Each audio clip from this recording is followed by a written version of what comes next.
اعوذ باللہ السمیع العلیم من الشیطان الرجیم بسم اللہ الرحمن الرحیم۔ سورۃ طور کے پہلے رکوع میں اللہ فرماتے ہیں کہ روز جزا ضرور آنے والا ہے جس میں منکرین حق کو ضرور عذاب ہوگا جسے کوئی ٹال نہ سکے گا۔ اس دن آسمان پھٹ کر ٹکڑے ٹکڑے ہو جائے گا اور پہاڑ روئی کے گالوں کی طرح اڑتے پھریں گے، اور اس دن سب دیکھ لیں گے کہ رسول صلی اللہ علیہ وآلہ وسلم کا کہنا حق تھا۔ منکر دوزخ کی طرف دھکیل دیے جائیں گے۔ یہ وہ آگ ہے جسے وہ جھوٹ سمجھتے تھے، اور پرہیزگاروں کو انعام میں باغ اور جنتیں دی جائیں گی، اور ایمانداروں کی اولاد جو ان کی راہ میں چلیں گی جنت میں ان سے ملا دی جائیں گی، اور اس دن جنتی کہیں گے اللہ نے احسان کر کے ہمیں عذاب جہنم سے بچا لیا۔ اللہ مجھے اور آپ کو عذاب جہنم سے بچائے اور جنت الفردوس کے اعلیٰ مقام عطا فرمائے۔ وآخر دعوانا ان الحمد للہ رب العالمین۔ گزشتہ دن بات چل نکلی پارٹیز ٹو دا سوٹ کے لیگل ایشوز کی۔ جب بھی ہم عرضی دعویٰ پلینٹ میں آتے ہیں تو عدالت کو ایڈریس کرنے کے بعد آپ کو پتہ ہے کہ پارٹیز ٹو دا سوٹ درج کیے جاتے ہیں۔ پہلے مدعی کا نام، ولدیت، اس کی ذات، اس کا پتہ درج کیا جاتا ہے، اور مدعی اگر ایک سے زائد ہیں تو جن کو دادرسی مطلوب ہوتی ہے وہ بطور مدعی آ جاتے ہیں۔ اور اگر اس میں دیکھیں تو نابالغ یا فاطر العقل شخص کی طرف سے اگر دعویٰ ہونا ہے تو اس کے ولی کی طرف سے کیا جاتا ہے، اور جب بھی کبھی آپ فاطر العقل یا نابالغ کی طرف سے بطور ولی آپ آ رہے ہیں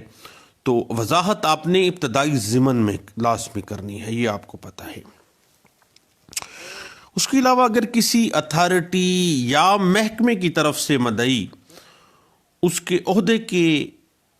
لحاظ سے جو ہے وہ عہدیدار جو بھی ہے وہ بطور مدعی آتا ہے، اگر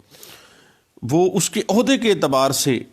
ہی وہ بطور مدعی آئے گا، کبھی ذاتی حیثیت میں قطعی صورت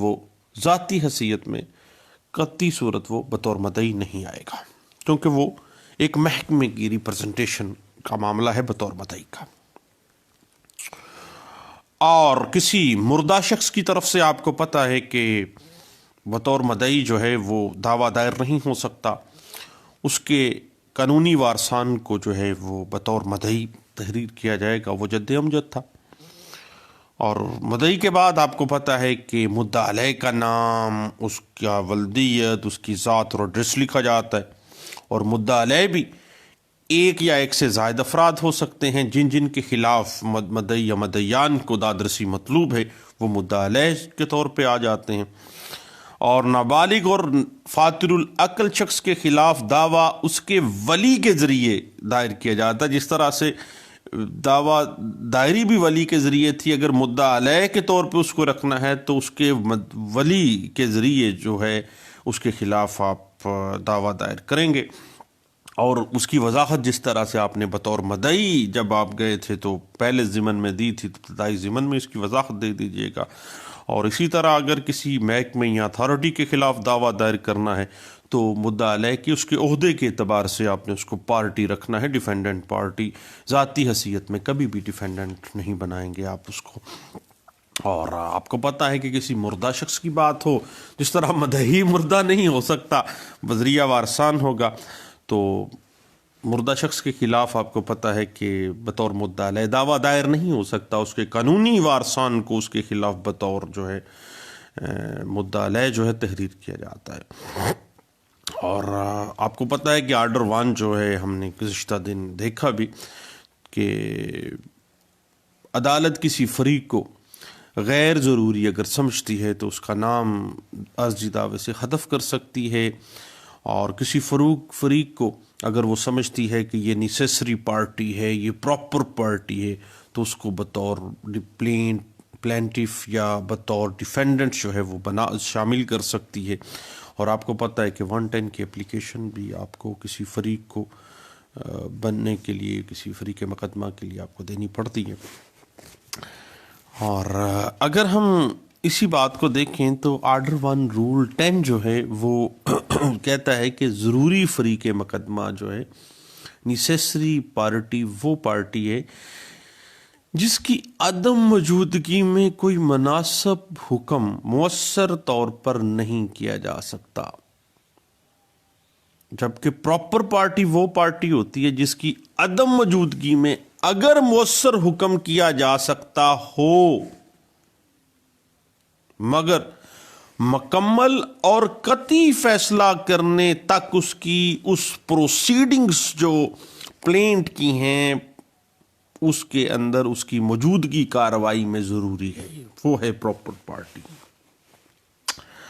اب دوستو یہ بات ہمیشہ سے عدالتی ڈسکریشن ہے۔ کورٹ جورسڈکشن کے اندر اگر ہم دیکھیں تو یہ ڈسکریشن آف کورٹ ہے کہ مقدمے کے مخصوص حالات و واقعات کے پیش نظر جو ہے وہ اس بات کو ڈٹرمن کرے گی کہ یہ نیسیسری پارٹی کون ہے یا پراپر پارٹی کون ہے۔ اور اسی بات کو اگر ہم دیکھیں تو ضروری فریق مقدمہ necessary party to the suit وہ شخص جسے دعوے میں شامل ہونا چاہیے اور اس شخص کی یا اس پارٹی کی غیر موجودگی میں عدالت مؤثر ڈگری صادر نہیں کر سکتی۔ باتیں چھوٹی چھوٹی سی ہیں، لیکن بھائی چونکہ ہم 110 کے ڈیفرنٹ آسپیکٹس پہ چل رہے ہیں اور میرے جیسا جو موٹی عقل والا بندہ ہے اس کو بار بار چونکہ دیکھنا پڑتا ہے، اس لیے میں غصہ نہ کیجیے گا، آپ کو یہ ہوگا کہ یہ چھوٹی چھوٹی باتیں بتانے پہ آ گیا ہے نیسیسری پارٹی اور پراپر پارٹیز۔ مجھے پتہ ہے آپ لرنڈ کونسل ہیں اور آپ کو زیادہ پتہ ہے مجھ سے۔ اسی طرح اگر ہم آرڈر 1 رول 10 کی سب رول دیکھیں 2 تو یہ بات واضح ہو جاتی ہے تھوڑی سی کہ پراپر پارٹی وہ شخص جس کی شمولیت دعویٰ کے اندر اس قابل ہوتی ہے کہ وہ مکمل طور پر، مؤثر طور پر اور مناسب طور پر معاملات اور ایشوز جو ہیں ان کا فیصلہ کرے، اگرچہ وہ ایسا شخص ہے جس کے حق یا اس کے خلاف ڈگری صادر نہیں کی جاتی، کیونکہ وہ تو پراپر پارٹی ہے، نیسیسری پارٹی نہیں ہے۔ لیکن ایک بڑی اہم بات ہے ڈسکریشن آف کورٹ کے مد نظر آپ دیکھیے گا کہ جب کوئی شخص عدالت کی نظر میں نہ تو نیسیسری پارٹی ہو نہ ہی پراپر پارٹی ہو تو عدالت صرف مدعی کی خواہش پر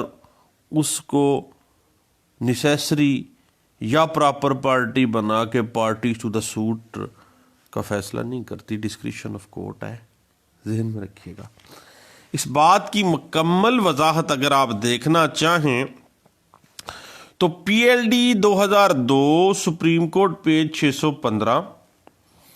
2014 سی ایل سی پیج 261 اور 2016 C L C page 73، 2009 S C M R page 305، P L J 2015 Islamabad high court page 135 اور 2008 S C M R page 1024، P L D 2011 Karachi high court page 281، 2010 C L C page 273، P L A 2015 Azad Jammu and Kashmir page 127،